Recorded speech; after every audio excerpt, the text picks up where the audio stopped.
News मैं हूं आपके साथ शीतल राजपूत। दिल्ली में कुर्सी का किस्सा एक बार फिर शुरू हो चुका है।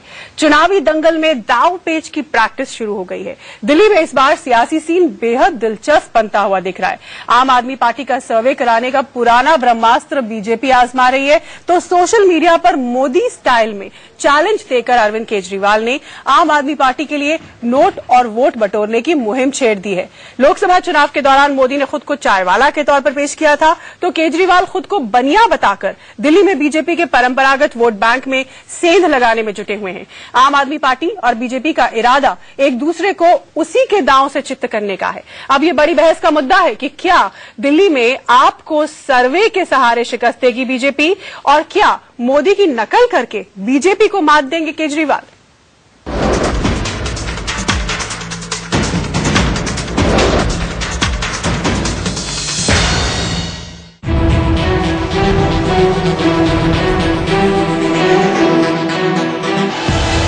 दिल्ली में अब तक की सबसे दिलचस्प चुनावी जंग की जमीन तैयार हो चुकी है।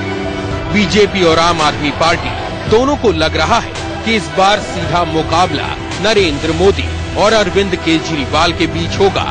लिहाजा दोनों ही पार्टियां एक दूसरे पर उसी का दांव आजमाने में जुट गई हैं। कहा है कि इस बार सीधा मुकाबला नरेंद्र मोदी और अरविंद केजरीवाल के बीच होगा। लिहाजा दोनों ही पार्टियां एक दूसरे पर उसी का दांव आजमाने में जुट गई हैं। केजरीवाल की उम्मीदों पर झाड़ू फेरने के लिए बीजेपी ने सर्वे का नुस्खा भी आजमाना शुरू कर दिया है। मोदी सरकार ने दिल्ली के अवैध कॉलोनियों को नियमित करने का अध्यादेश जारी किया, तो दिल्ली बीजेपी ने बिना देरी किए उन 29 विधानसभा क्षेत्रों में सर्वे करा डाला जिनके दायरे में अवैध कॉलोनियां आती हैं। बीजेपी का दावा है कि 30 और 31 दिसंबर को नरेला, बादली, रिठाला, बवाना, बुराड़ी, तिमारपुर, घोंडा, करावल नगर, मुंडका, किरारी, नागलोई जाट, जनकपुरी, विकासपुरी, उत्तम नगर, द्वारका, मटियाला, नजफगढ़, ब्रिजवासन, पालम, छतरपुर, देवली, संगम विहार, तुगलकाबाद, बदरपुर, ओखला, पटपड़गंज, रोहतास नगर, गोकुलपुरी और मुस्तफाबाद में पार्टी ने सर्वे कराया, जिसमें लोगों से पहला सवाल ये पूछा गया कि पहले भी सरकारों ने अवैध कॉलोनियों को नियमित करने की घोषणा की थी। ऐसे में लोगों को मोदी सरकार की घोषणा पर कितना भरोसा है। बीजेपी का दावा है कि सर्वे में शामिल 70% लोगों ने कहा कि उन्हें मोदी पर पूरा भरोसा है। सर्वे में दूसरा सवाल ये पूछा गया कि क्या अवैध कॉलोनियों को नियमित करने का ऐलान लोगों को बीजेपी के वोट बैंक में तब्दील करेगा। बीजेपी के मुताबिक सर्वे में शामिल 65% लोगों ने कहा कि वो बीजेपी के वोट बैंक में तब्दील हो सकते हैं। बीजेपी के इस दांव की काट के लिए आम आदमी पार्टी ने इस बार मोदी की स्टाइल हाईजैक कर ली है। लोकसभा चुनाव के दौरान मोदी ने खुद को चाय वाला प्रोजेक्ट करके पिछड़ी जाति का वोट बैंक अपने पाले में किया था। दिल्ली में वैश्य समुदाय को बीजेपी का परंपरागत वोट बैंक माना जाता रहा है, जिसे पटाने के लिए अब केजरीवाल ने खुद को बनिया बताना शुरू कर दिया है। आम आदमी पार्टी के चुनाव प्रचार की टैगलाइन भी आम आदमी की बजाय केजरीवाल खुद हो गए हैं। और ये जो मीडिया वाले कहते हैं ना 250 करोड़ की सब्सिडी क्यों दी, 250 करोड़ की भाई साहब बनिया हूँ मैं, धंधा अच्छी तरह समझता हूँ। 1000 मोदी के स्वच्छ भारत मिशन में लोगों को नॉमिनेट करने का फंडा भी केजरीवाल ने भुनाना शुरू कर दिया है। वो मोदी की तर्ज पर 9 लोगों को चंदा देने के लिए नॉमिनेट कर रहे हैं। दिल्ली के चुनावी सर्वे यही बता रहे हैं कि इस बार मुकाबला मोदी और केजरीवाल के बीच ही होना है। हालांकि बीजेपी नेताओं का दावा है कि मोदी 10 जनवरी को दिल्ली के दंगल में उतरने जा रहे हैं, जिसके बाद दिल्ली में बीजेपी की आंधी चलने लगेगी।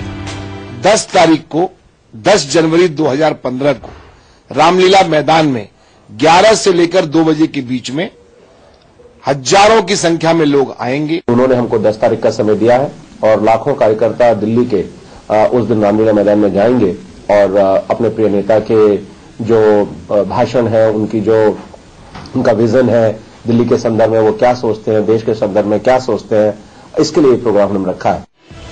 इस चुनाव में सबसे विकट स्थिति कांग्रेस की है। कांग्रेस की पूरी उम्मीद सिर्फ इस बात पर टिकी है कि आम आदमी पार्टी और बीजेपी की लड़ाई से जनता का मोह भंग होगा, फिर लोगों को कांग्रेस की अहमियत समझ में आएगी। देखिए, हमारी पोजीशन बेहतर होगी क्योंकि लोगों को भी एक एक्सपीरियंस हो गया है कि पिछले 1 साल भर में क्या हुआ है। दिल्ली का जो काम चल रहे थे सब ठप हो गए हैं वगैरह वगैरह। अब बड़ा सवाल ये है कि क्या बीजेपी और आम आदमी पार्टी एक दूसरे को उसी के दांव से दिल्ली के चुनावी दंगल में चित कर पाएंगी। दिल्ली का चुनाव मुद्दों पर लड़ा जाएगा या फिर ये मोदी और केजरीवाल के व्यक्तिगत करिश्मे का टेस्ट बन जाएगा। Ajay Shrivastava, Delhi, India news.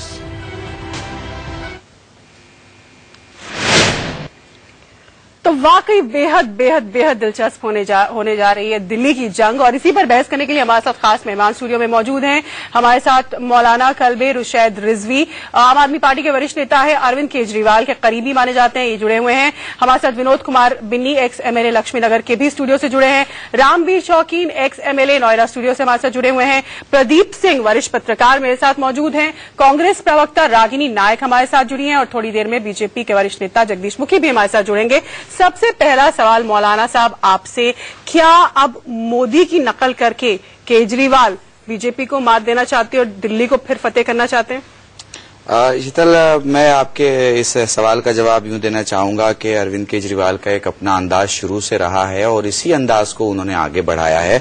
आप उनके पूरे अंदाज को देख लीजिए, उनकी जबान को देख लीजिए, उनकी तकरीर को, बयान को, शब्दों को और मुद्दों को, उसमें कहीं आपको कोई फर्क नहीं दिखाई देगा। ना ही वो किसी के साये से और ना ही किसी के छांव से और ना ही किसी की तकरीर और अंदाज से प्रभावित होते हैं या होंगे। क्यों ये नॉमिनेशन का जो तरीका है, जैसे मोदी ने सफाई अभियान के लिए लोगों को नॉमिनेट किया तो अरविंद केजरीवाल ने खुद चंदा दिया पार्टी को और फिर चंदे के लिए और लोगों को नॉमिनेट किया।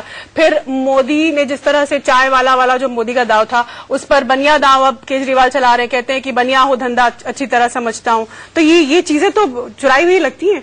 नहीं शीतल, मैं इस बात से अग्री नहीं हूं। हालांकि आपकी बात अपने तय ठीक है, मगर मैं इसका जवाब ये देना चाहूंगा कि दिल्ली किसी एक जाति प्रजाति के वोट से न जीती जा सकती है न फतेह की जा सकती है। दिल्ली के उस जनता, खासकर नए वोटर से नहीं जीती जा सकती। आपको रोक रहे बार-बार, लेकिन फिर इसका क्या मतलब है? बनिया हूं धंधा अच्छी तरह समझता हूं। अगर जातिगत वोट्स की दरकार नहीं है तो फिर ये स्टेटमेंट देने की जरूरत क्या है कि बनिया हूं धंधा अच्छी तरह समझता हूं? देखिए, मेरे ख्याल से अरविंद केजरीवाल ने इस बात का खुलासा इसलिए किया कि वो बता देना चाहते हैं कि वो कुर्सी की जंग में ये भी समझते हैं कि क्या सही और क्या गलत, क्योंकि घर में, ऐसे घर में उन्होंने जन्म लिया मतलब वो धंधा है।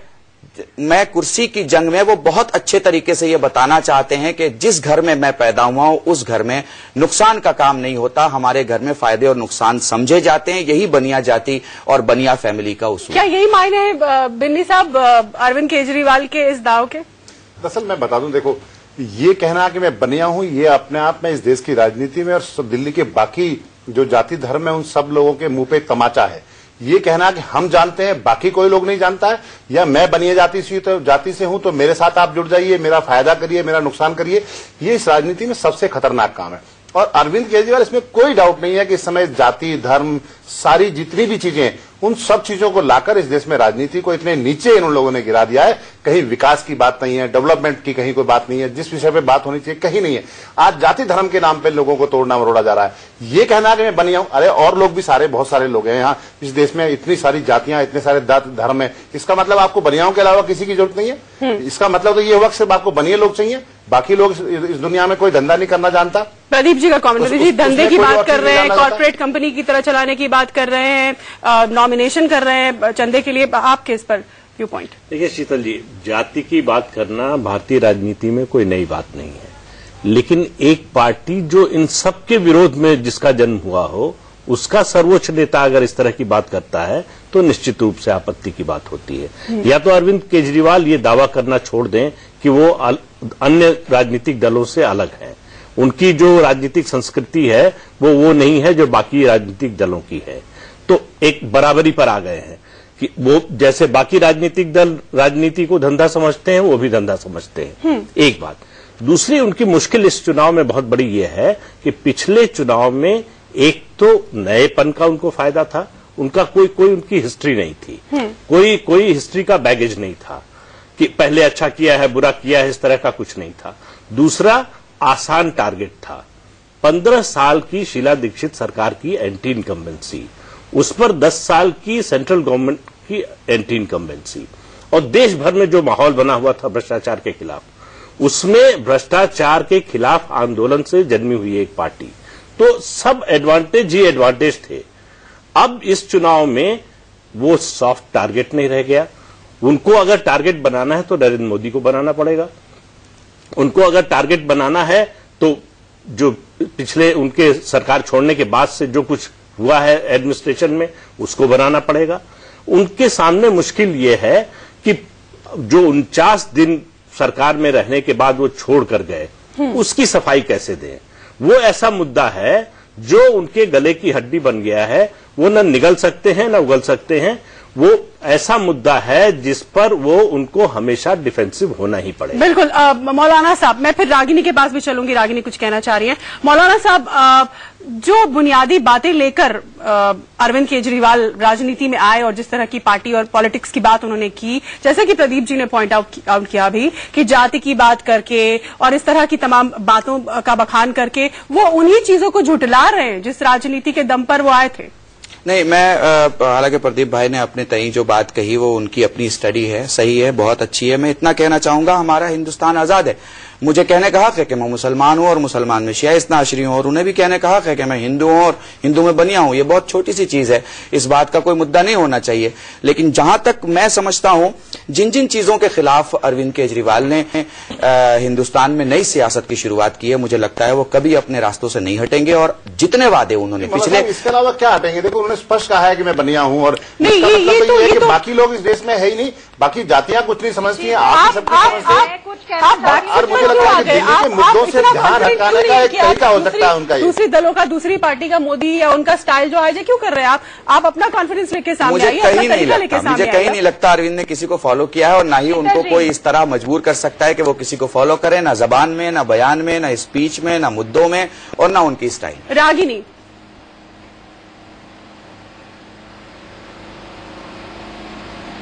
शीतल, देखिए, कहावत है कि दूध का जला छाछ भी फूक फूक कर पीता है। 49 दिन में जो आम आदमी पार्टी ने राज किया दिल्ली में, और फिर 6-7 महीने जो भारतीय जनता पार्टी का शासन चला, उसके बाद तो मुझे लगता है कि दोनों ही पार्टियां दिल्ली की जनता के मानस पटल से बहुत पीछे हो गई हैं। कोई छाप इनकी बहुत ही सकारात्मक छूटी नहीं है। अब रिजवी साहब बहुत कमाल की बात कह रहे हैं। वो कह रहे हैं कि अरविंद केजरीवाल जी की कथनी और करनी में कोई फर्क नहीं है। वो ये भी कह रहे हैं कि जो दावा था अरविंद केजरीवाल जी का कि वो इस देश के राजनीतिक परिवेश में अमूलचूल सकारात्मक परिवर्तन लाएंगे, उस कसौटी पर वो खरे उतरे हैं। मैं सिर्फ 2 बातों पर इनसे जवाब चाहती हूँ। पहला ये कि जन लोकपाल बिल जो अरविंद केजरीवाल और उनकी पार्टी का केंद्र था, धुरी था, उसको आज एक लाइन भी नहीं मिल रही है। किसी बिलबोर्ड में जगह नहीं है, किसी पोस्टर में जगह नहीं है, रेडियो एफएम के किसी एडवर्टाइजमेंट में जिक्र भी नहीं है जन लोकपाल बिल का। इसी तरीके से जिस तरह से जनता के विश्वास का दोहन हुआ है बिजली के मामले में, जल आपूर्ति के मामले में 700 लीटर मुफ्त कहा था, टैंकरों की लाइन लगी रही, कहीं पानी पहुंचा नहीं, आज वाईफाई मुफ्त देने की बात कर रहे हैं। तो मैं बार बार कहती हूं कि आम आदमी पार्टी की एक हिट एंड रन पॉलिसी रही है। 1-2 मुद्दे उठाएं, उनका राजनीतिक दोहन करें, उसका फायदा उठाकर उन्हें वहीं छोड़ दें और आगे बढ़ जाएं। एक तो इसका जवाब चाहती हूं। और दूसरा मैं ये कहना चाहती हूं कि जातिगत राजनीति और सांप्रदायिक राजनीति को मुद्दा बनाकर हमेशा दूसरी पार्टियों पर आघात करने वाले, वार करने वाले अरविंद केजरीवाल अगर व्यवसायियों, कारोबारियों की मीटिंग में खड़े होकर अपने आप को बनिया कह रहे हैं, तो इसका क्या तात्पर्य निकाला जाए? आप कह रहे हैं कि मैं मुसलमान हूं तो मैं कह सकता हूं मैं मुसलमान हूं, मैं हिंदू हूं तो मैं कह सकती हूं मैं हिंदू हूं, लेकिन क्या चुनावी सभा में ये कहना वोट बटोरने की एक रणनीति नहीं माना जाएगा? और ये भी याद रखना चाहिए कि आशुतोष जो आपके चांदनी चौक से चुनाव लड़े थे सांसद का, 1 मिनट शीतल, बात पूरी करने दीजिए। वो बहुत जाने माने पत्रकार रहे, लेकिन पूरे पत्रकारिता के करियर में कोई उनकी जाति नहीं जान पाया। जैसे ही वो चुनाव लड़े, उन्होंने अपने आप को बनिए के रूप में आगे करना शुरू कर दिया। योगेंद्र यादव जी को नोएडा से न लड़ा के गुड़गांव भेजा गया कि यादव वोट बैंक हासिल कर सके आम आदमी पार्टी। बार बार वो अपने हरियाणवी मूल की बात करते रहे, अरविंद केजरीवाल अपने हरियाणवी मूल की बात करते रहे। क्या ये आइडेंटिटी पॉलिटिक्स नहीं है? ठीक है, आपकी बातों का जवाब हम लेते हैं। मौलाना साहब, सारे सवाल आप पे दागे गए हैं। सबसे पहला सवाल ये कि होर्डिंग्स में, बिलबोर्ड्स में जन लोकपाल क्यों नहीं दिखता है? देखिए, जन लोकपाल के लिए जो भी करना था अरविंद केजरीवाल और उनके साथियों को उन्होंने पूरे तौर पर करके, और जो भी अगली प्रक्रिया होती है गवर्नर के पास भेजने की, लेफ्टिनेंट गवर्नर के पास वो भेजा जा चुका है और उसके बाद वो प्रेसिडेंट के पास जाके कहां अटका है ये मुद्दा अब इनकैशेबल नहीं रहा। नहीं, बिल्कुल ऐसा नहीं है। जन लोकपाल हमारा मकसद था, हमारा मकसद है और हमारा मकसद रहेगा। जैसे ही जन लोकपाल के लिए हमको कोई कदम उठाना होगा, हम बिल्कुल वैसा ही कदम उठाएंगे जैसी हमारी सोच है और जैसे देश की जानकारी है कि वो पटल पे नहीं रखा गया। जब पटल पे नहीं रखा गया, आपने कहा लेफ्टिनेंट गवर्नर को भेज दिया, कहां आपने राष्ट्रपति को भेज दिया? इस देश को आप लोग गुमराह करना बंद कर दीजिए। सबसे बड़ा दुर्भाग्य ये है कि आप झूठ बोलते हैं और झूठ बोलने के लोग अलावा सारे देश को गुमराह करने का काम करते हैं। जो विधानसभा के पटल पे लोकसभा में, विधानसभा में रखा ही नहीं गया, पास होना, व्यक्ति के पास भेजना, अपने आप में इस देश की, दिल्ली की जनता के सामने इतनी सफाई से झूठ बोलना, अगर किसी को जानकारी न हो तो हर आदमी सोचेगा आपने अपना काम कर दिया। इसमें सच्चाई ये है कि मैं आपके चैनल के माध्यम से जो दिल्ली पिछले चुनाव में दिल्ली की जनता से अरविंद केजरीवाल ने प्रोमिस किए थे, उनको ओपन डिबेट के लिए तैयार हूं। चाहे बिजली पे डिबेट करें, चाहे पानी पे डिबेट करें, चाहे जन लोकपाल पे डिबेट करें, महिला सुरक्षा पे डिबेट करें। अगर अरविंद केजरीवाल में इतना साहस है और वो सत्य इंसान है तो सामने आए, 1 to 1 एक एक टॉपिक लेके बहस करें। अगर उनको मुंह की नहीं खानी पड़ेगी तो जो मर्जी कह देना, क्योंकि उन्होंने झूठ बोलने के अलावा कोई काम नहीं किया। आज जितने होर्डिंग दिल्ली में लगे हैं, उन होर्डिंग में सिर्फ झूठ बोलने के अलावा कुछ नहीं किया। जो कहा वो किया। हम बताएंगे कहा क्या था और किया क्या है। ये लोगों के सामने इसकी वास्तविकता आनी चाहिए। मैं तो इंडिया न्यूज से भी अनुरोध करूंगा कि आप उन्हें आमंत्रित करें। आमंत्रित करने के बाद और सारे विषय तय करें किस किस विषय पे बात होनी है जो उन्होंने पिछले चुनाव में किए, और हम बताएंगे उन्होंने कहा क्या, हम बताएंगे कहा क्या था और किया क्या है। ये लोगों के सामने इसकी वास्तविकता आनी चाहिए। मैं तो इंडिया न्यूज से भी अनुरोध करूंगा कि आप उन्हें आमंत्रित करें। आमंत्रित करने के बाद और सारे विषय तय करें किस किस विषय पे बात होनी है जो उन्होंने पिछले चुनाव में किए, और हम बताएंगे उन्होंने कहा क्या और किया क्या है। ठीक है, चलिए इस पर हम आगे भी चर्चा करेंगे। लेकिन जगदीश मुखी इस बीच हमारे साथ जुड़ गए हैं, बीजेपी के वरिष्ठ नेता जगदीश मुखी। जगदीश जी, हमारा आज का सवाल इस बहस का यही है कि क्या अब बीजेपी और आम आदमी पार्टी एक दूसरे को कॉपी करके, एक दूसरे का स्टाइल कॉपी करके इस चुनाव में उतरेगी? आम आदमी पार्टी जहां पर अरविंद केजरीवाल अपने बनिया होने की बात कह के वोट बटोरना चाह रहे हैं और साथ ही नॉमिनेट कर रहे हैं चंदे के लिए, वही BJP door to door campaign की बात कर रही है और सर्वे करा के उसी के आधार पर कह रही है कि हम 29 या 30 सीटें फलाने इलाके से जीतेंगे। ये तो अरविंद केजरीवाल का फंडा था।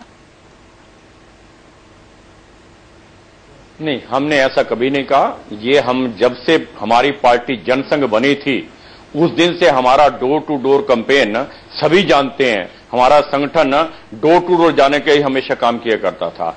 अरविंद केजरीवाल ने तो बाद में नकल किया हमें डोर टू डोर जाने के लिए। उसने शब्द इस्तेमाल जो किया है, वर्कर्स की जगह वॉलंटियर शब्द इस्तेमाल किया, इतना चेंज किया था। अन्यथा जो कुछ हमने शुरू से किया है बचपन से जनसंघ पार्टी के अंदर, जनता पार्टी के अंदर जब रहे, बीजेपी के अंदर, आज उसको उन्होंने नकल करके केवल मात्र शब्द का इस्तेमाल किया है, वॉलंटियर शब्द इस्तेमाल किया है।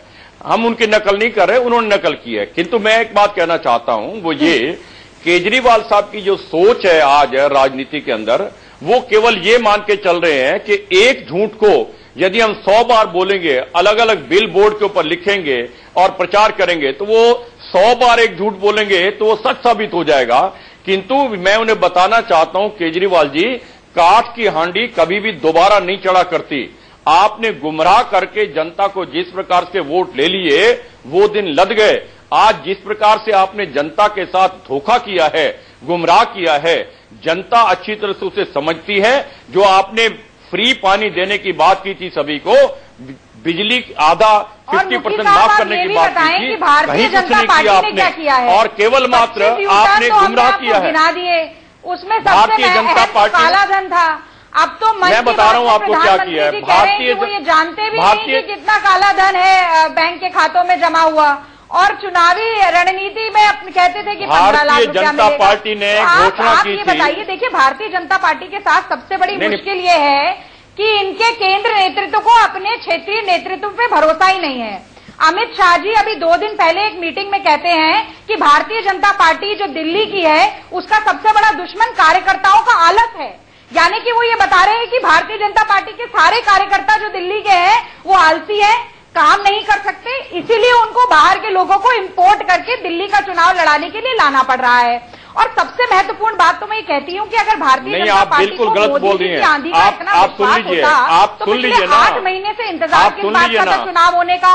सुप्रीम कोर्ट ने जब तक लताड़ नहीं लगाई, फटकार नहीं लगाई, जो आपने बात कही है, चुनाव करने पर तैयार हुए हैं। अभी भी हालत इतनी खस्ता है, खराब है, ना चेहरा है दिल्ली में, ना कोई मुद्दा है। हर एडवर्टाइजमेंट देखिए रेडियो में आपके पास। रागिनी मुझे बीच में आपको रोकना पड़ेगा। जगदीश मुखी आपके सवालों का जवाब देंगे, लेकिन चेहरा आपके पास भी कहाँ है? नई दिल्ली से किसको उतारेंगे? दिल्ली के जनता के सरोकार सब खो गए हैं। आपका चेहरा बता दीजिए आप। देखिए, जो आपने अमित शाह जी के खिलाफ चार्ज लगाया बिल्कुल झूठा है। उन्होंने ये बात कही थी कि भारतीय जनता पार्टी के कार्यकर्ता अपने आलत से छोड़ करके खड़े होंगे तो निश्चित रूप से हम 7 सीट जीत करके आए थे, 7 सीटें जीत करके आएंगे, ये उन्होंने कहा। उन्होंने कार्यकर्ताओं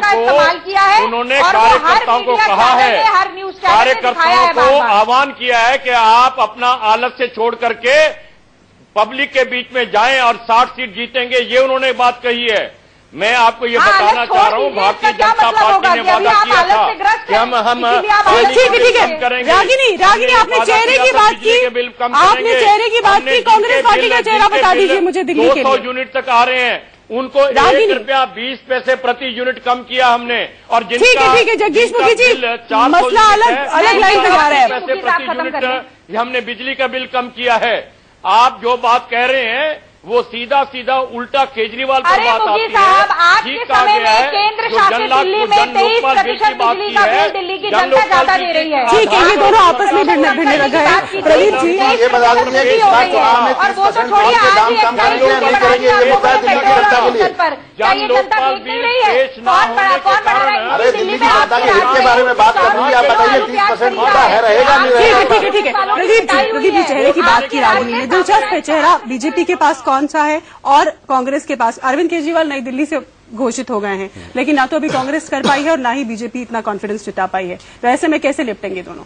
नहीं, देखिए, ये एक डिसएडवांटेज तो कांग्रेस और बीजेपी दोनों को है। तो उनके पास प्रदेश नेतृत्व में ऐसा कोई व्यक्ति उनके राष्ट्रीय नेतृत्व को नहीं लग रहा है जिसको मुख्यमंत्री के रूप में प्रोजेक्ट किया जाए। तो जब सुविधा होती है, नेतृत्व होता है, तो पार्टियां प्रोजेक्ट करती हैं, तब उसका समर्थन करती हैं। और जब नहीं होता है ऐसा नेतृत्व तो कहती है हमारे यहाँ ये परंपरा नहीं है, हम चुनाव के बाद विधायक तय करेंगे हमारे कि मुख्यमंत्री कौन होगा। तो ये जो लीडरशिप की क्राइसिस दिल्ली में दोनों बड़ी पार्टियों को, बीजेपी और कांग्रेस में, स्टेट में है, वो तो बिल्कुल स्पष्ट है। उस मामले में निश्चित रूप से आम आदमी पार्टी को और अरविंद केजरीवाल को एक एडवांटेज है। कोई चिंता करने की लोगों के सामने चेहरा है, मालूम है कि अगर इनको वोट देंगे तो मुख्यमंत्री कौन बनेगा, तो ये कैसा काम करेंगे। कांग्रेस और बीजेपी को वोट देते समय उनके सामने कोई चेहरा नहीं है। बीजेपी की आजकल जो नई रणनीति है पिछले 10 महीने साल भर से, वो ये है कि सारे विधानसभा के चुनाव भी नरेंद्र मोदी के नाम पर लड़े जाएं। तो अब सवाल ये है कि नरेंद्र मोदी के वायदों पर दिल्ली की जनता कितना भरोसा करती है, उसके आधार पर बीजेपी की कामयाबी तय होगी। बिल्कुल, दोनों ही जवाब देना चाह रहे हैं मुझे लगता है अब इसका, रागिनी भी और बीजेपी से जगदीश मुखी भी। रागिनी पहले आप, फिर जगदीश मुखी जी आप। चेहरा कहाँ है आपका, मुख्यमंत्री कौन? शीतल, आप देखिए, मैं प्रदीप सिंह जी की आधी बात से मैं सहमत हूं और आधी बात से इत्तेफाक नहीं रखती। आप सही कह रहे हैं, बहुत सी बार पार्टियां ये जवाब जरूर देती हैं कि परंपरा ऐसी नहीं रही कि हमने प्रधानमंत्री के पद पर किसी उम्मीदवार को आगे रखा हो या विधानसभा में मुख्यमंत्री के पद के उम्मीदवार को आगे रखा हो। क्यों 3 बार शीला दीक्षित थी ना सरगना में, एक ही मत रख 3 बार दिल्ली में शीला दीक्षित चुनाव की सरगना थी, सबको पता था कि यही मुख्यमंत्री चेहरा है। मुझे बात पूरी करने दीजिए। लोकसभा के चुनाव में Bharatiya Janata party presidential form of election करवाना चाहती थी कि ये हमारे उम्मीदवार हैं, इनके सामने उम्मीदवार खड़े करके रखिए। अब विधानसभा के चुनाव के उम्मीदवार इनके पास कहीं पर भी नहीं है। तो ये किस तरीके का विरोधाभास है? आपकी नीति पल पल में बदलती रहती है, आपकी योजनाएं पल पल में बदलती रहती हैं। योजना का नाम हटा के नीति रख देते हैं, नीति का रख के योजना रख देंगे। दिल्ली में 3-4 बड़े चेहरे जो हैं वो मिलकर चुनाव लड़ाएंगे। हमेशा हमने यही कहा है कि केंद्रीय नेतृत्व और क्षेत्रीय नेतृत्व की साझी जिम्मेदारी और साझा सरोकार। 24 सीट के नाम आपने अनाउंस कर दिया, फटाफट बिना देर लगाए। नई दिल्ली पे अभी आप क्यों अटके हुए हैं? जगदीश मुखी जवाब देना चाह रहे। जगदीश मुखी अरविंदर लवली जी अपने आप में चेहरा है, अजय माकन जी बड़ा नाम है, तो मैं तो कहूंगी हमारे पास तो नामों का भंडार है, चेहरों का भंडार है चुनाव लड़ने के लिए। नई दिल्ली से किसको लड़ाएंगे? नामों का भंडार है। अरविंद केजरीवाल के खिलाफ किसको उतारेंगे? के पास भारतीय जनता पार्टी के पास अनेक ऐसे चेहरे हैं जो दिल्ली को नेतृत्व प्रदान कर सकते हैं। एक से एक योग्य व्यक्ति अवेलेबल हैं। भारतीय जनता पार्टी ने निर्णय करते समय दर्जनों ऐसे उदाहरण हैं हमारे पास देश के अंदर, जब हमने पहले प्रत्याशी घोषित करके मुख्यमंत्री का चुनाव लड़ा है, और 15-20 उदाहरण ऐसे दे सकते हैं जहां पहले प्रत्याशी घोषित किए बगैर हमने चुनाव लड़ा है। और कौन से राज्य के अंदर प्रत्याशी घोषित करेंगे या नहीं करेंगे, उस राज्य की विशेष परिस्थिति के आधार पर निर्भर करता है। और इसलिए ये कोई विषय नहीं है। हमने बिल्कुल विषय है, क्योंकि अब व्यक्ति विशेष के नाम पर ये चुनाव लड़ा जा रहा है। जितने भी चुनाव हमने हाल में देखे, ये पार्टी की अपनी नीति पर निर्भर करता है।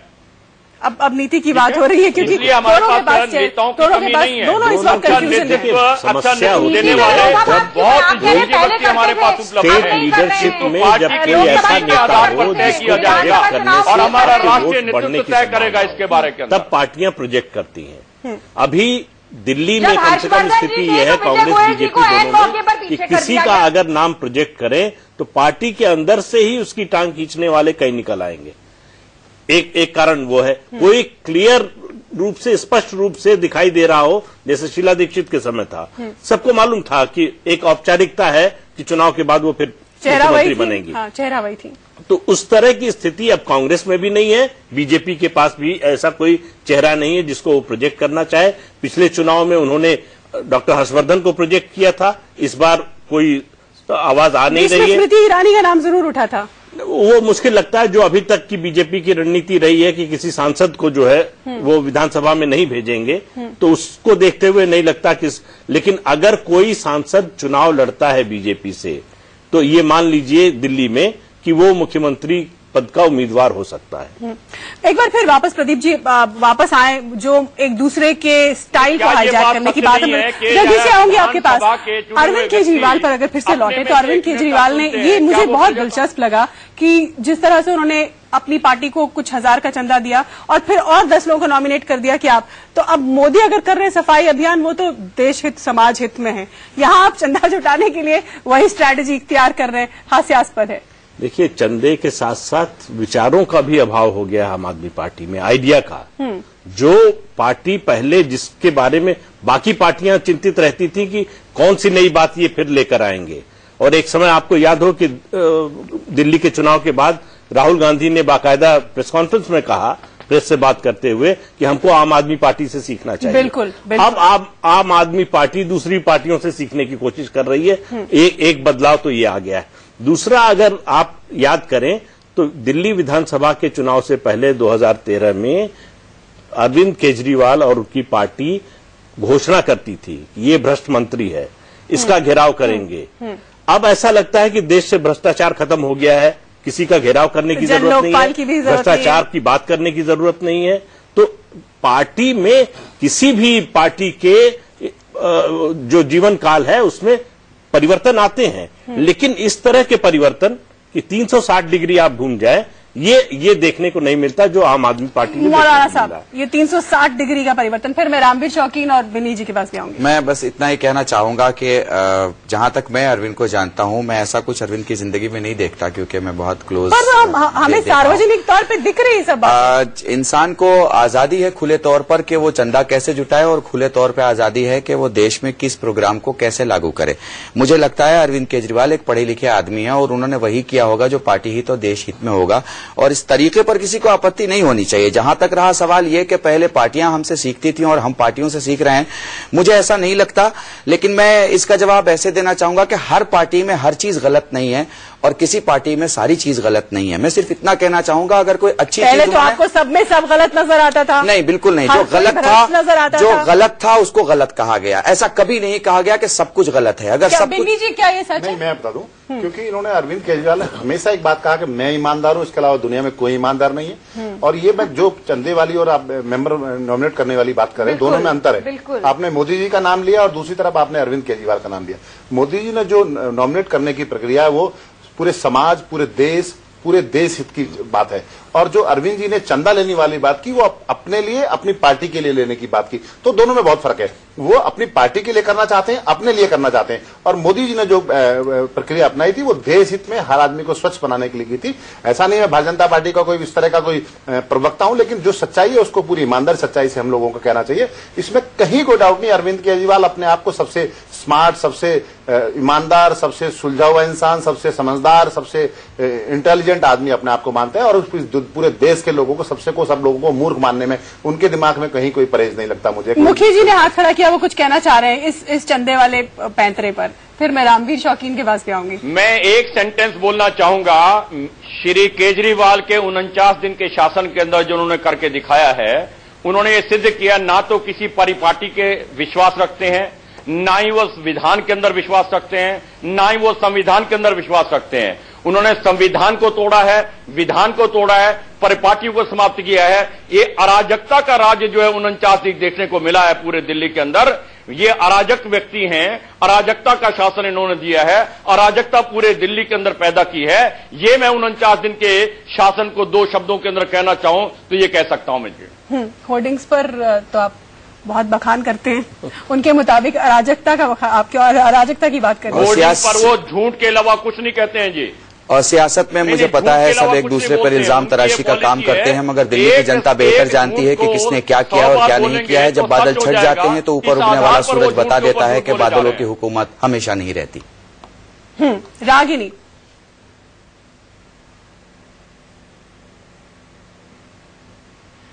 देखिए, आत्ममुग्ध होने की भी एक सीमा होती है। अरविंद केजरीवाल तो अपने मुंह मियां मिट्ठू ही बनते रहते हैं। वो स्वघोषित अराजक भी हैं, वो स्वघोषित बनिया तो हैं ही। और अब आपने ये देख लिया कि किस तरीके से वो स्वघोषित सबसे ईमानदार व्यक्ति है, जो कि सबसे ईमानदार पार्टी चला रहे हैं। अब दिल्ली में जिस तरीके से पैसे का बेतहाशा इस्तेमाल करके होर्डिंगों से, पोस्टरों से, मेट्रो रेल में हर जगह पब्लिसिटी मटेरियल आम ईमानदार व्यक्ति है, जो कि सबसे ईमानदार पार्टी चला रहे हैं। अब दिल्ली में जिस तरीके से पैसे का बेतहाशा इस्तेमाल करके होर्डिंगों से, पोस्टरों से, मेट्रो रेल में हर जगह पब्लिसिटी मटेरियल आम आदमी पार्टी लगा रही है, तो कुछ ना कुछ तो दिखाना ही पड़ेगा ना कि चंदा कहां से निकल कर आ रहा है। तो ये एक पैंतरा भी उन्होंने जमा दिया। लेकिन मुझे लगता है कि कहीं जो नॉमिनेट करके एक चक्र चलाने के पीछे की जो एक भावना होती है कि किसी चीज को, अच्छी चीज को, रचनात्मक चीज को वायरल करना है, वो उस भावना से ओतप्रोत होने के बजाय स्वच्छता अभियान जो फोटो ऑप बनके shortcut to success, shortcut way to get into public memory बनता जा रहा है, उस अंदाज से ज्यादा प्रभावित हैं कि जल्द से जल्द ये दिखा सके कि इतना पैसा उनके पास आया कहां, उन्होंने इस्तेमाल कहां किया, क्योंकि अभी तो 70 विधानसभाओं में पैसा लगाएंगे। रामवीर शौकीन, काफी देर से खामोश है आपकी टिप्पणी, और दूसरा आप तो शायद बीजेपी में जाने वाले थे, क्या हो गया? बीजेपी में मेरी बात चल रही थी सतीश उपाध्याय जी से, अमित शाह जी से भी मिला था। उन्होंने बोला था कि प्रभात झा जी से मिल लो। मैं उनके पास गया था, 2 या 3 दिन में उनसे समय मांगता रहा ज्वाइनिंग करने के लिए, लेकिन मुझे कोई भी समय नहीं दिया गया। बता रहे थे कि कल बता देंगे, कल बता देंगे। उसके बाद मैं एक दिन, बुधवार की बात होगी, मैं शाम को मिला था उपाध्याय जी से। वो कह रहे थे कि बता देंगे 5 बजे। मैं 3 बजे गया था तो बोला 2 घंटे में बता देंगे, फिर 5 अच्छा, बजे। मतलब अभी असमंजस है। अच्छा, हाँ। एक सवाल आपसे सीधा ये कि बीजेपी ये दावा कर रही है कि 30 और 31 दिसंबर को उसने दिल्ली के कुछ इलाकों में सर्वे कराया है, जिनमें आपका इलाका मुंडका भी शामिल है, नरेला, बादली, रिठाला, बवाना और मुंडका आदि कुछ इलाके शामिल हैं। और 29 जो यहाँ से विधानसभा सीटें हैं, बीजेपी ने इस सर्वे के आधार पर कहा है कि वो ये सीटें जीतने वाली हैं। क्या आपको लगता है कि ये बिल्कुल कॉन्फिडेंस सही है उनका, क्योंकि मुंडका को तो आप रिप्रेजेंट करते हैं? मुंडका से और बीजेपी मुझे लड़ाती मुझे ज्वाइनिंग सिर्फ परवेश वर्मा जो सांसद है साहब सिंह के लड़के, वो इसको यहाँ पे परिवारवाद चला रखा है इस सीट पे, कि वो खुद बोल रहे हैं कि या तो मेरा भाई लड़ेगा इलेक्शन या मेरा चाचा लड़ेगा। ठीक है, क्या ये सर्वे के आंकड़े जो बीजेपी के, आपको क्या लगता है ग्राउंड रिपोर्ट क्या है? हाँ, ग्राउंड रिपोर्ट बता रहा हूँ मैं आपको। अगर बाई चांस बीजेपी मुझे वहां से नहीं उतारती है तो बीजेपी का कैंडिडेट वहां से नहीं जीतेगा, बेशक सर्वे करवा लीजिए। मैं आपके चैनल के माध्यम से कह रहा हूँ, परिवारवाद अगर वहां से होता है तो बिल्कुल भी, मैं ये परवेश वर्मा जी कह रहे हैं चाचा के लिए, अपने भाई के लिए, खुद परवेश वर्मा जी भी आ जाएंगे ना मुंडका से, वो भी नहीं जीत पाएंगे। तो आप बीजेपी पे परिवारवाद का आरोप लगा रहे हैं, बिल्कुल मुंडका सीट पे परिवारवाद दे दीजिए। भारतीय जनता पार्टी ने सिद्ध कर दिया पूरे देश की राजनीति में, विशेषकर नरेंद्र भाई मोदी जी ने परिवार के अंदर टिकटें उन्होंने नहीं दिए हैं। हरियाणा का उदाहरण आपके सामने है और सभी स्थानों का उदाहरण आपके सामने है। उन्होंने स्पष्ट शब्दों में कहा है परिवारवाद को कहीं बढ़ावा नहीं दिया जाएगा, परिवार के अंदर टिकटें नहीं दी जाएंगी, परिवारवाद को बढ़ावा नहीं दिया जाएगा। कई बार स्पष्ट किया है और उसको कार्यान्वित करके दिया है। जितनी स्टेट्स के अंदर टिकटें दी हैं उससे बड़ा स्पष्ट है। इसलिए ये भी एलिगेशन लगाना मुखी जी, मेरी पार्टी जो मुखी जी बिल्कुल वाजिब नहीं है, क्योंकि 4 चुनाव हुए हैं, चारों चुनावों के अंदर सिद्ध करके दिया है ये।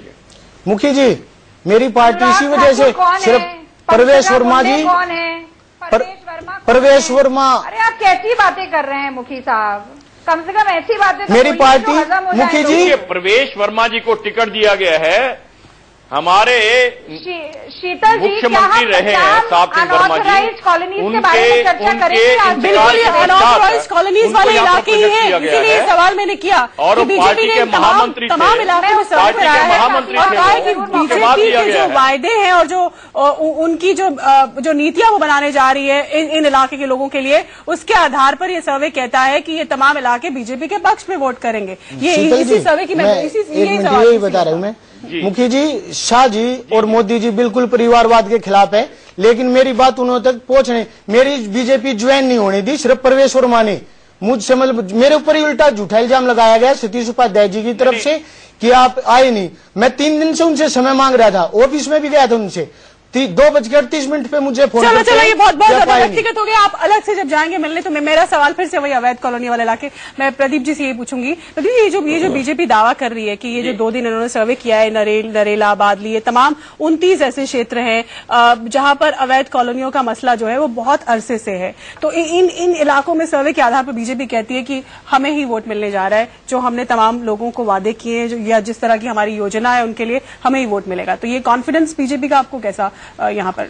नहीं, देखिए, पता नहीं लोग वोट देंगे नहीं देंगे, ये तो अभी कहना मुश्किल है। उनका लेकिन एक ये चुनावी रणनीति के तहत कांग्रेस इस्तेमाल करती रही कि चुनाव से पहले अवैध कॉलोनियों की सुध लो और उसके बाद भूल जाओ।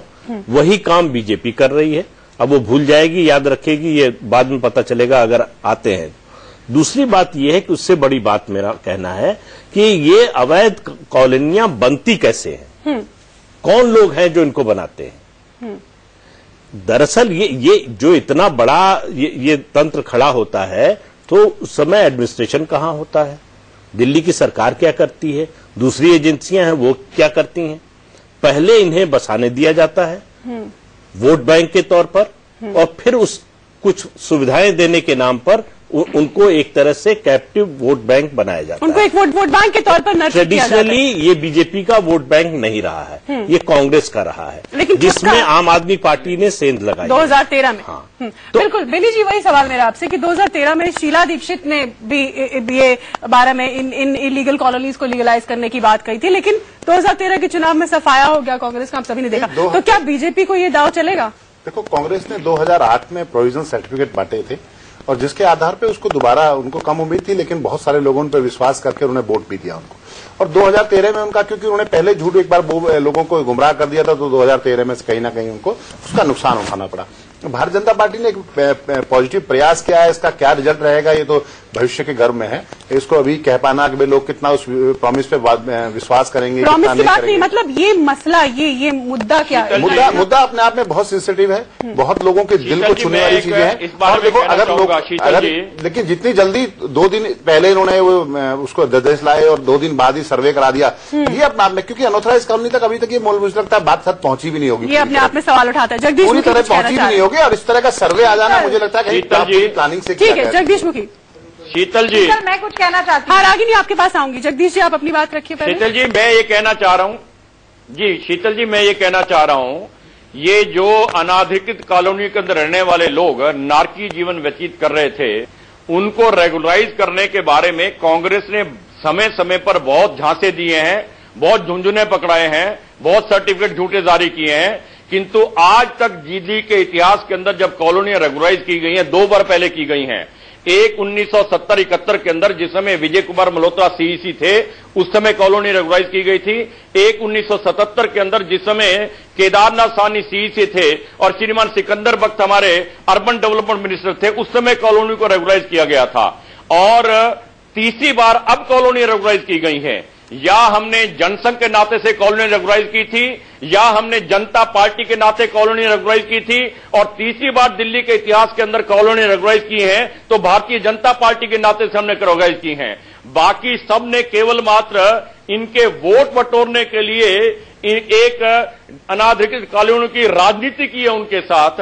हमने हमेशा आने के बाद उनकी समस्या को ध्यान में रखते हुए उनको सुविधा देने के लिए उनको रेगुलराइज करने का एक्चुअल काम किया है। ये तीसरी बार ये एक्चुअल काम हमारी पार्टी ने किया है। इसके अलावा आज तक किसी पार्टी ने आज तक दिल्ली के इतिहास के अंदर कभी अनाधिकृत कॉलोनियों को रेगुलाइज नहीं किया है। ठीक है, रागिनी से इस पर जवाब ले लेते हैं। रागिनी, अनाधिकृत कॉलोनी के अंदर रहने वालों का सवालिया निशान है आपकी पार्टी है, विश्वास बना है। यही एक पार्टी है जो अनाधिकृत कॉलोनियों के अंदर अपना एक डेवलपमेंट कार्य करेगी। ये एक विश्वास जगह है। अच्छा मुखी जी, ये चुनावी भाषण नहीं है। रजिस्ट्री कराने का, आप एक ही बात अपने मकानों की रजिस्ट्री कराने का अधिकार मिल रहा है। मुझे बहुत खुश है वो इस बात पर। ठीक है, बोलिए रागिनी। देखिए ऐसा है मुखी जी, ऐसा है कि सांच को आंच नहीं होती। आप जोर जोर से बोलेंगे तो इसका मतलब ये नहीं है कि कहीं आप झूठ को सच में परिवर्तित कर देंगे। थोड़ा सा खुलासा मैं कर दूं, कोर्ट की गाइडलाइन जो थी वो ये कहती है कि 2002 मैं तथ्य की बात बता रहा हूँ, जो मैंने कहा है 2007 सच के अलावा कुछ नहीं है। अरे केवल मात्र सच मैंने बोला है, थोड़ी वो शांति सच आपको बुरा लग रहा है। नहीं, वो सच आपको बुरा लग रहा है। सच सुनने का मादा बनाए आप जरा।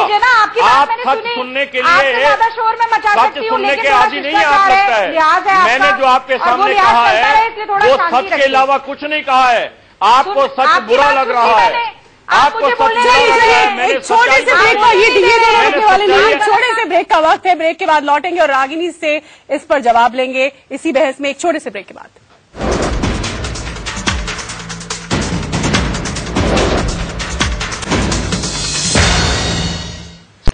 बीजेपी दिल्ली में कहती है कि अवैध कॉलोनियों के लिए अगर किसी ने कुछ किया है, उसमें बसने वाले लोगों के लिए, तो वो सिर्फ बीजेपी ने किया है और बाकी सब दलों ने केवल उन्हें वोट बैंक के तौर पर इस्तेमाल किया है। रागिनी नायक कांग्रेस की प्रवक्ता हमारे से जुड़ी है। रागिनी, इस पर आपका जवाब चाहती हूं। जी बिल्कुल, अगर मुखी साहब की इजाजत हो तो अपनी बात मैं भी रख लूं। देखिए, कोर्ट की गाइडलाइंस के हिसाब से 2002 में जो कॉलोनियां बस गई हैं, अनाधिकृत कॉलोनियां, और 2007 तक जिनका 50% बिल्टअप एरिया कंप्लीट हो गया था, वो लायबल टू बी ऑथराइज है, यानी कि वो ऑथराइज की जा सकती हैं। इसको मापदंड मानते हुए 1649 कॉलोनियां जो हैं वो लिस्ट की कांग्रेस पार्टी ने। आर्कियोलॉजिकल सर्वे ऑफ इंडिया की मदद से एरियल सर्वे के द्वारा बाउंड्री बनवाई कांग्रेस पार्टी ने। उसके बाद 895 कॉलोनीज को गैजेट में नोटिफाई करवाया। ये सारे तथ्य हैं, ऑन रिकॉर्ड चीजें हैं। इसके बाद की जो भूमिका होती है वो होती है एमसीडी की, जो लेआउट प्लान बनाती है। अब दुर्भाग्य की बात यह है कि एमसीडी जो तीनों निकाय हैं दिल्ली में, उसमें भारतीय जनता पार्टी का शासन आ गया। तो तीनों एमसीडी ने कांग्रेस की सरकार से कह दिया कि हमारे पास पैसा नहीं है। फिर कांग्रेस की सरकार ने 1-1 करोड़ रुपया तीनों निकायों को दिया कि ये लेआउट प्लान बना दिए जाएं ताकि इनको परमानेंट सर्टिफिकेट इशू करा दिया जाए। इसके बाद तो आज तक मैं आपको बता दूं, आज भी दिल्ली में एमसीडी में भारतीय जनता पार्टी का शासन है और 5 कॉलोनियों का लेआउट प्लान बना है। तो जो लेआउट प्लान भी भारतीय जनता पार्टी के लोग नहीं बना पाए, वो घोषणा करने के बाद कितने प्रतिबद्ध रहेंगे सच में ऑथराइज और रेगुलराइज कराने में अनाधिकृत कॉलोनियों को, ये तो मुझे लगता है दिल्ली की जनता खुद समझ रहा है। और जहां तक जगदीश मुखी साहब 1-2 उदाहरण दे रहे थे, तो मैं बता दूं कि इन लोगों को जो कि अनाधिकृत कॉलोनियों में रहते हैं और जो आपके चलिए वो अपनी दावे कर रहे हैं, ये अपना बखान कर रहे हैं कि नहीं हमने प्लान बनाया, ये क्या एमसीडी ने हमें नहीं करने दिया। वापस मैं उसी मुद्दे पर आती हूँ, वापस मौलाना साहब काफी देर से खामोश हैं। मैं ये जानना चाह रही हूँ कि जो मूलभूत मुद्दे हैं, मूलभूत मुद्दों को भुलाकर आखिर अरविंद केजरीवाल इस तरह की स्ट्रैटेजियां अपनाकर या दिखाकर ही क्यों इस चुनाव में जाना चाहते हैं? कहीं ना कहीं वो लग रहा है मुझे कि वो कॉन्फिडेंट नहीं है, बैकफुट पर है वो। शीतल, ऐसा नहीं है और ये गलत है कि वो मूलभूत मुद्दों को भुला रहे हैं। ना हमारा पहला मुद्दा गायब हुआ है, ना दूसरा, ना तीसरा। जो गुर्बत का मुद्दा है, जो काम का मुद्दा है, जो बिल का मुद्दा है, जो पानी का मुद्दा है, ये सारे मुद्दे हैं। और मैं आपके इस स्टूडियो में कई बार, ये गलत है कि वो मूलभूत मुद्दों को भुला रहे हैं। ना हमारा पहला मुद्दा गायब हुआ है, ना दूसरा, ना तीसरा। जो गुर्बत का मुद्दा है, जो काम का मुद्दा है, जो बिल का मुद्दा है, जो पानी का मुद्दा है, ये सारे मुद्दे हैं। और मैं आपके इस स्टूडियो में कई बार कह चुका हूं कि दिल्ली से लखनऊ जाने वाली ट्रेन कानपुर एक बार पहुंचती है, बार बार नहीं। मुझे ये समझ में नहीं आता है कि बार बार किसी चीज को दोहराया क्यों जाता है, आगे बढ़ा जाता है। मैं पूरे तौर पर यकीन के साथ कह सकता हूं, जितना मैं अरविंद को और पार्टी और नीतियों को जानता हूं, दिल्ली के लिए जो कुछ भी अच्छा है, जो कुछ भी अच्छा हो सकता है, अरविंद केजरीवाल अपनी सकत से ज्यादा करेंगे। और आपको खुद दिख जाएगा जब इलेक्शन का वक्त करीब आएगा, वोटिंग हो जाएगी। इलेक्शन पहले भी हुए, वोट पहले भी पड़े, लोगों ने उनमें विश्वास भी जताया। उसके बाद उन्होंने क्या किया 49 दिन बाद? और आज जो हम होर्डिंग्स में पूरे दिल्ली में मैं भी देखती हूँ, सब देखते हैं, जो चीजों का वो बखान करते हैं, 49 दिन के अंदर हमने ये किया और ये किया, कहाँ है वो? सबको किसी को नजर नहीं आता। देखिए, बहुत सीधी सी बात है कि जब अरविंद केजरीवाल आएंगे तो वो सारी चीज सामने आ जाएगी कि हमारे वादे कहाँ हैं और वादों के ऊपर वफा कहाँ है। विनीत, मैं आपको बता दूं कि मौलाना साहब ने एक उदाहरण दिया कि हमें लखनऊ जाना था तो कानपुर एक बार आता है। जब आप दिल्ली आपने क्रॉस की तो लखनऊ तो बहुत दूर था। आपने गाजियाबाद भी बताया, मेरठ भी बताया, आपने और पॉइंट्स भी बताए, लेकिन आप पहुंचे तो कहीं नहीं। क्योंकि आज आपने जन लोकपाल जैसा मुद्दा, जिसपे एक पार्टी बनी, जिसकी वजह से पार्टी खड़ी हुई, उसकी बात करने को तैयार नहीं है। बिजली की बात नहीं कर रहे हैं, पानी की बात नहीं कर रहे हैं, महिला सुरक्षा की आप बात नहीं कर रहे हैं। जो पिछले चुनाव में मुद्दे की आपने सब पूरे कर दिए। होर्डिंग्स पे लिख रहे हैं कि हमने इसमें ये किया, की बात है। मैंने चैनल पे, इसीलिए आपके चैनल पे भी ये कहा कि आप अरविंद केजरीवाल जी को बुलाएं और मुद्दे वाइज, बिजली, पानी, महिला सुरक्षा, मैं सारे मुद्दों पे बताऊंगा उन्होंने कहा क्या और किया क्या। क्योंकि समय आपके पास कम है, हर मुद्दे पे 5 मिनट भी अगर हम बात करेंगे तो एक शब्द असत्य के अलावा सत्य कुछ नहीं निकलने वाला है। क्योंकि उन्होंने सिर्फ झूठ के अलावा दिल्ली की जनता को गुमराह करने के अलावा कुछ नहीं किया। ना इन्होंने जन लोकपाल क्यों छोड़ दिया, इन्होंने क्या उसको दिल्ली में लागू हो गया? चाहे आप इन्होंने पानी क्यों छोड़ दिया, इन्होंने 700 लीटर दे दिया क्या? 50% बिजली के दाम कम हो गए क्या? महिला कमांडो फोर्स बन गई क्या? अच्छा, आप एक सवाल का जवाब भी दे दीजिए, नई दिल्ली सीट से कौन लड़ने जा रहा है? मैं तो हमेशा 100% चुनाव लड़ रहा हूं। मैं 3 महीने से अरविंद केजरीवाल को चैलेंज कर रहा था और अरविंद केजरीवाल को मैं कहूंगा कि मैं आपके चैनल के माध्यम से कहूंगा उनका साहस देखूंगा, क्योंकि उनका जमीन बिल्कुल खिसकी हुई है। और मैं पिछले 3-4 महीने से नई दिल्ली सीट पे काम कर रहा हूं और मुझे मैं कम से कम 4-5 बार तो मैंने कहा कि अरविंद केजरीवाल की कौन सी लिस्ट में नाम क्यों नहीं आ रहा है। उन्होंने बहुत हिम्मत करके वहां चुनाव लड़ने का साहस दिखाया और आपके चैनल के माध्यम से बता दूं, जमानत जब्त होना निश्चित है।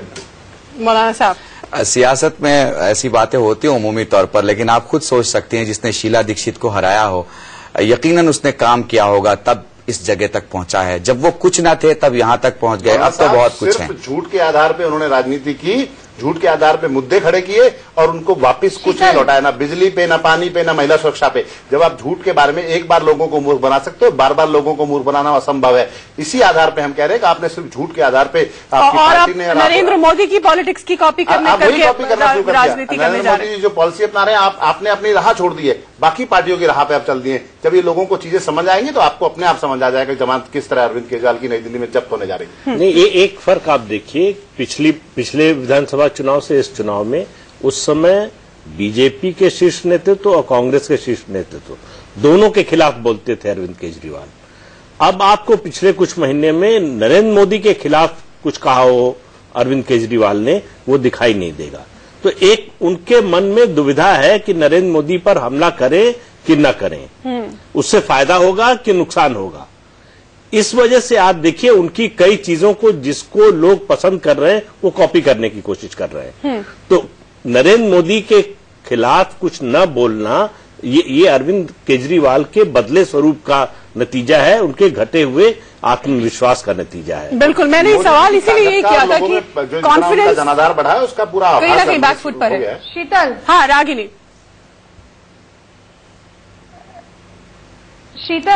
शीतल, मुझे लगता है कि अरविंद केजरीवाल जी की दुविधा और थोड़ी बड़ी है, क्योंकि पिछली बार उन्होंने बहुत सारी ऐसी फाइलों का जिक्र किया था। 300 फाइलें हैं शीला दीक्षित जी के खिलाफ, 700 या 1200 फाइलें हैं बिजली कंपनी जिनके ऑडिट कराए जाएंगे तो उनका भ्रष्टाचार निकलेगा। तो जब वो 49 दिन में कुछ स्थापित ही नहीं कर पाए, तो अब उनकी बड़ी दुविधा ये है कि आज अगर क्या वो आरोप लगाएंगे तो जनता मानेगी।